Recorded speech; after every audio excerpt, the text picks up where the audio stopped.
屋根の雨漏りは放置すると被害が拡大し、修理費用が高額になってしまいます。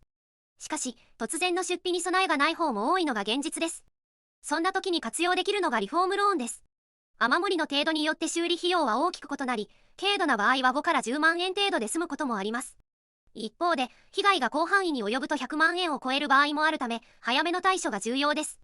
リフォームローンには金融機関が提供するものと、修理業者が提携しているものがあります。審査に通らない場合の対処法もありますので、諦める必要はありません。